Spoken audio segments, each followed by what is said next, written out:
Welcome back everyone, and thank you for stopping by and being part of this incredible journey today. I'm truly glad you're here, because what we're about to talk about will completely change the way you look at everyday coins. Most people walk past loose change without a second thought, but today we're focusing on a coin that proves how misleading first impressions can be. This is the story of the Liberty Quarter Dollar 1978 U.S.A. coin, a coin with a face value of just 25 cents, yet one that has been discussed in extraordinary terms, with a potential worth reaching an astonishing $516,000 million. That gap between face value and perceived rarity-driven value is exactly what makes this story so fascinating. At first glance, the 1978 quarter looks like any other quarter from the late 20th century. It feels familiar, ordinary, and unremarkable. It fits neatly into vending machines, pockets, and cash registers.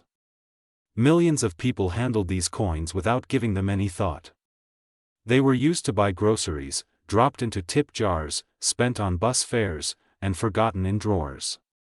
But beneath that ordinary exterior lies a world of possibilities that collectors and numismatists find endlessly exciting. To understand how a coin like the 1978 Liberty Quarter Dollar could be spoken of in such extreme terms of value, we need to understand how coins are made and why errors and variations can turn something common into something extraordinary.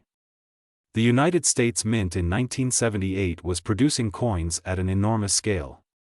The Denver Mint, identified by the D Mint mark, played a major role in meeting national demand.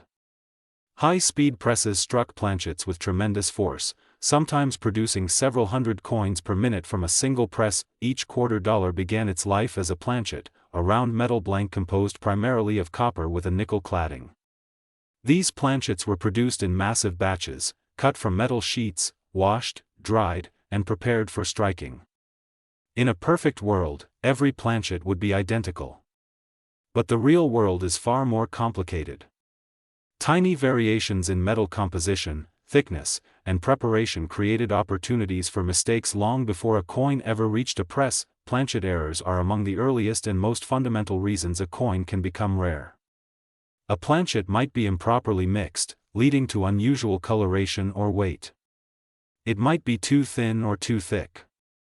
It could contain internal flaws, cracks, or incomplete bonding between layers. When such a flawed planchet is struck with the quarter dollar design, the resulting coin becomes a permanent record of that mistake. One of the most intriguing possibilities is a quarter struck on a wrong planchet. Imagine a 1978 Liberty Quarter Dollar struck on a planchet intended for a different denomination or even a different coin altogether. Such a coin might appear undersized, oversized, lighter, heavier, or a different color entirely. These wrong planchet errors are incredibly rare because they require multiple failures in quality control. When discovered, they immediately draw intense interest from collectors. Once the planchet reaches the coining press, the striking process introduces another entire category of potential errors. Ideally, the planchet sits perfectly centered between the obverse and reverse dies, surrounded by a collar that shapes the edge. But when alignment is off-center strikes occur. An off-center 1978 quarter might show only part of the design, with blank metal visible on one side. If the date and mint mark remain visible, such an error becomes far more desirable. Broad strikes occur when the collar fails or is missing during the strike. Without the collar to contain the metal, the planchet spreads outward under pressure, creating a coin that is wider and flatter than normal. The design may appear stretched, and the edge will lack the usual reading. A broad-struck Liberty Quarter Dollar from 1978 would be instantly recognizable and highly collectible. Multiple strikes are among the most visually dramatic errors. If a coin is not properly ejected after the first strike, it may be struck again. This can create overlapping designs, rotated impressions, or distorted features.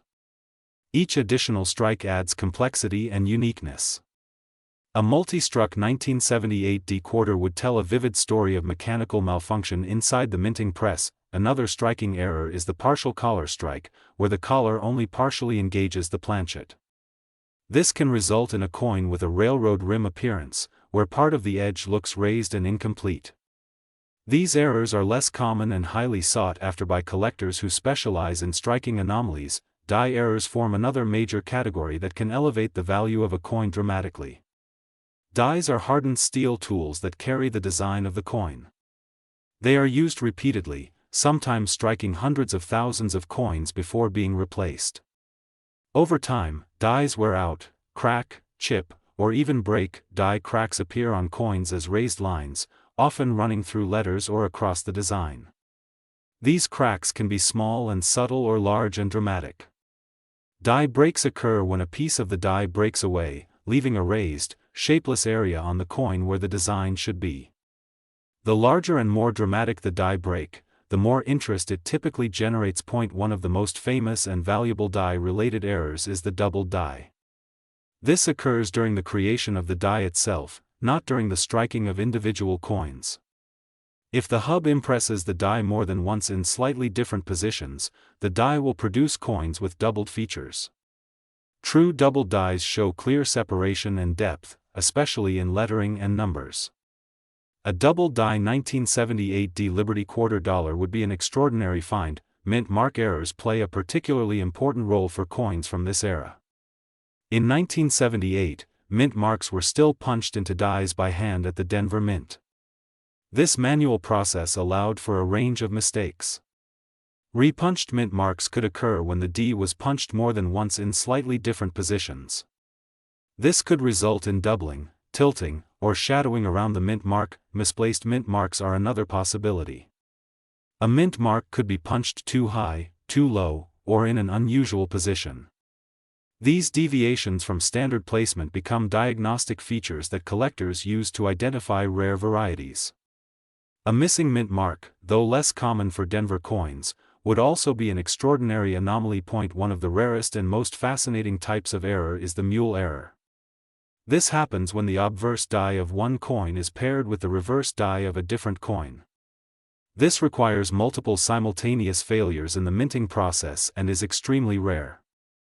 If a 1978 D Liberty $quarter were ever found with a mismatched reverse design, it would instantly become one of the most talked about modern coin errors in existence. Condition is a critical factor in determining value.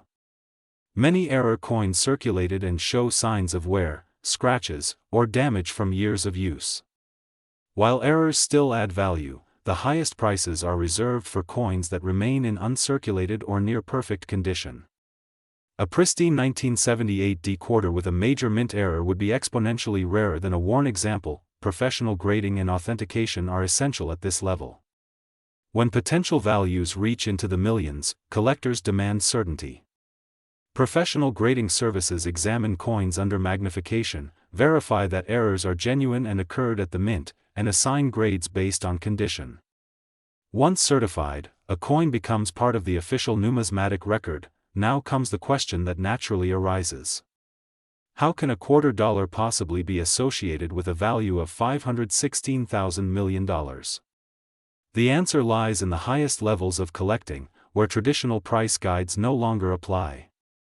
At this level, value is driven by extreme rarity, uniqueness, historical significance, demand among elite collectors, and the story behind the coin. When a coin is one of a kind or among only a few known examples, it becomes a trophy piece. Wealthy collectors, private investors, and even institutions may compete fiercely for ownership. In such cases, the price becomes whatever someone is willing to pay to secure that piece of history.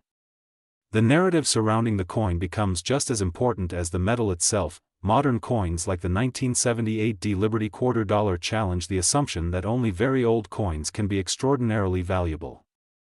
They demonstrate that rarity is not solely determined by age. Errors can happen at any time, and when they do, they can create collectibles that rival or surpass ancient and classic coins in desirability. Another powerful element of this story is the possibility that undiscovered examples still exist. Millions of 1978 D $quarters were released into circulation.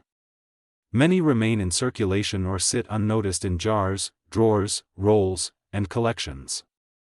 The idea that a life-changing discovery could be hiding in plain sight is one of the most compelling aspects of coin collecting. This possibility fuels curiosity and learning.